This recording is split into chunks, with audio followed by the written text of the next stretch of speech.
Again, we are going to make our birch trees on our big piece of paper now. I have my big paper, I have my ruler or straight edge, and a pencil. Make sure you have an eraser and something to sharpen with if you need it.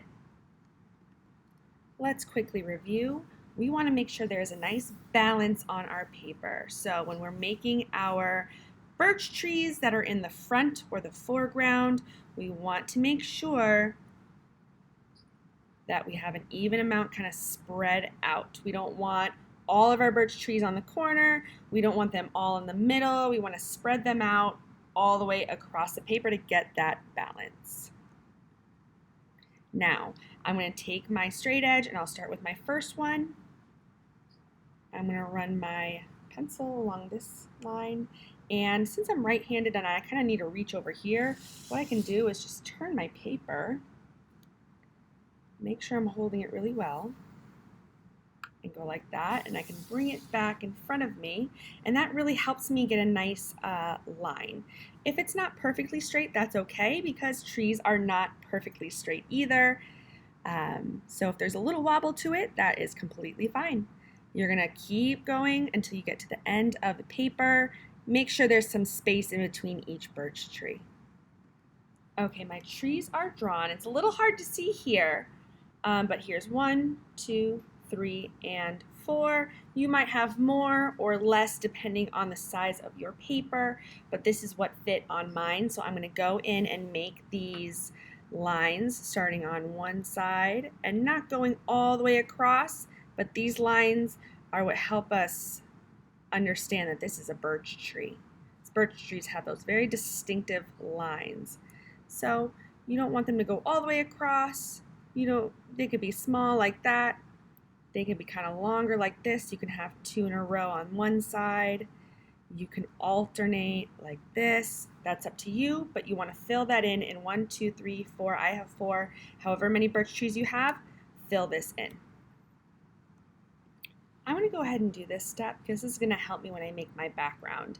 I'm going to use a black crayon. You can use a marker, black Sharpie, a colored pencil, whatever you have. But today I'm going to use my black crayon and I'm going to outline. That means I'm going to go over all of the lines that I've already made. So very carefully, I'm going to go over these lines.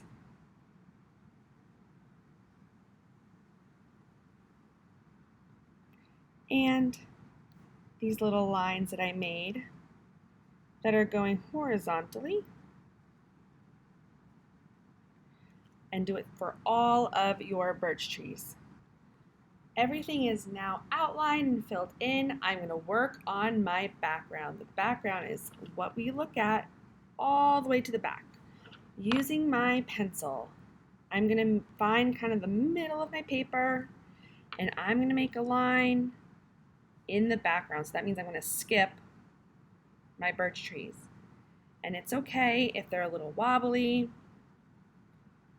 We talked about last time that you can make kind of a hill. If you go up a little bit or down a little bit, maybe I'll have mine just go up a little bit. So that looks pretty good for the background.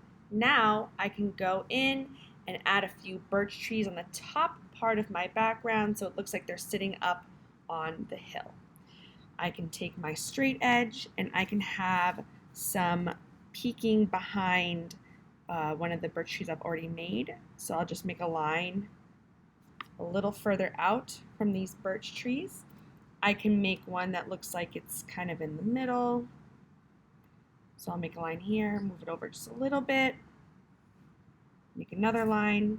So here's another birch tree, and I want to do a few of them in these blank spots, so our background on the top portion of our page.